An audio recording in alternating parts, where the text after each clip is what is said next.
They watched Earth burn, and no one came. The Galactic Council, humanity's so-called allies, stood by as 8 billion lives vanished under alien fire. But humanity didn't die in the ashes. They learned, they adapted, they remembered. Now, years later, the Council's greatest mistake is about to return with a vengeance. From the edge of known space, a fleet once thought extinct rises again. Not for survival this time, but for payback. And this time, the galaxy will remember them. If that gave you chills, you're going to want to stay for what comes next. This isn't just a story, it's a reckoning. So go ahead and hit like, subscribe, and tap that bell icon, because this is humanity's most defiant chapter yet. And trust me, by the end, you'll understand why no one should ever underestimate Earth again. The stars were supposed to be humanity's future, but that night, they vanished behind a wall of alien warships. Commander Jake Morrison stood on the bridge of the UES Defiance, staring at the screens that filled his command center with a cold red glow. The alien fleet stretched across space like a storm made of metal and hatred.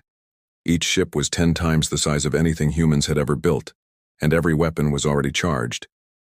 He didn't speak for a long time, maybe because there were no words left to say. Then came the transmission. A creature appeared on the main display, tall, scaled, and crowned with 4 burning eyes that seemed to look straight through him. Its voice, distorted through translation, was emotionless. Humans of Earth. The Voron Empire claims this system. You will surrender all military assets and submit to our authority. Resistance will result in extinction. And just like that, the feed cut. The silence that followed was heavier than any explosion. Lieutenant Amy Cross, barely 23 and shaking at her console, whispered, "What do we do, sir?" Jake forced his voice steady. "We ask for help." He opened a secure line to the Galactic Council, the same interstellar body humanity had spent 30 years trying to impress.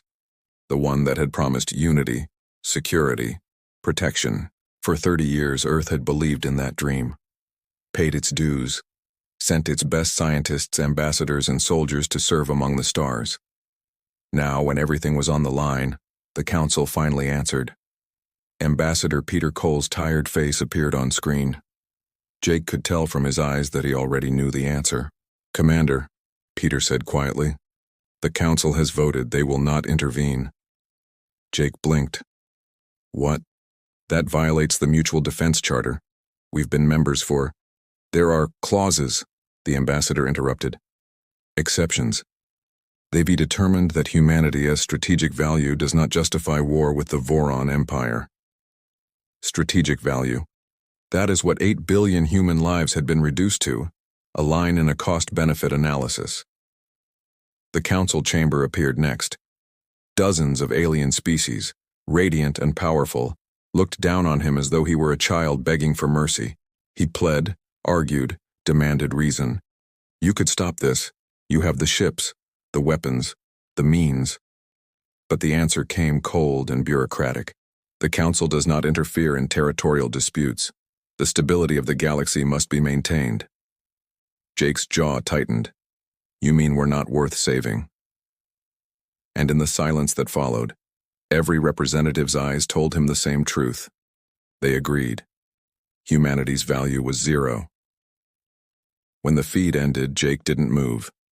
Around him, the bridge crew stared, frightened, angry, lost. He knew they were waiting for him to say something, anything that might make this nightmare make sense. Finally, he spoke. "Initiate Protocol 17. Every officer froze. Protocol 17 was the unthinkable, the total evacuation of all military assets. A retreat from the solar system. It meant leaving Earth behind. Amy's voice cracked. "Sir, that's abandoning billions." Jake's reply was almost a whisper. "If we stay, we lose everyone. If we leave, maybe we get a second chance." Hours later, the fleet began evacuating who they could. Shuttles crammed with families, soldiers, engineers, all of them terrified, all of them knowing there wasn't enough room. Lottery systems decided who lived and who stayed. The numbers on Jake's monitor climbed to 200 million evacuated, a fraction of humanity. He didn't sleep. He couldn't.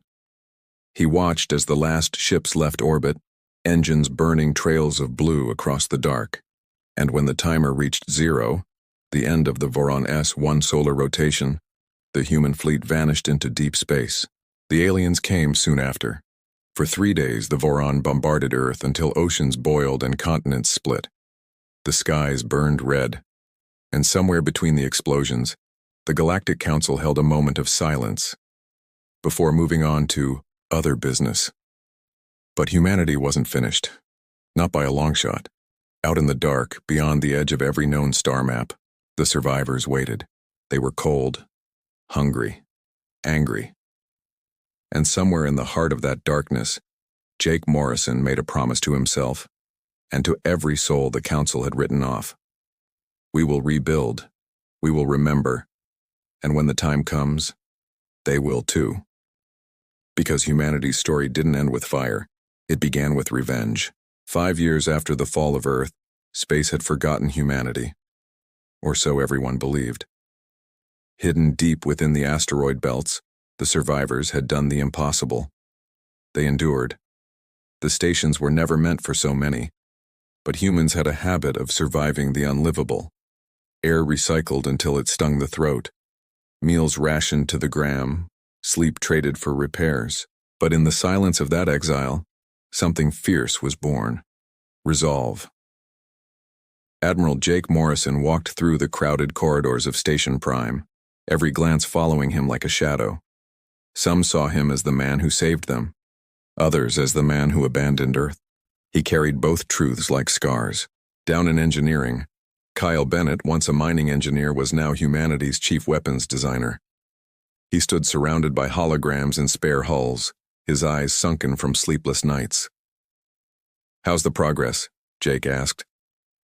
Kyle pointed to a ship model, small, jagged, armored with asteroid fragments. "Camouflage plating. To their sensors, we'll look like debris. We can strike before they even know we're there." Jake nodded slowly. "And when we strike, they'll remember us." Not far from there, Dr. Sarah Wallace was patching up another injured worker when Jake dropped by.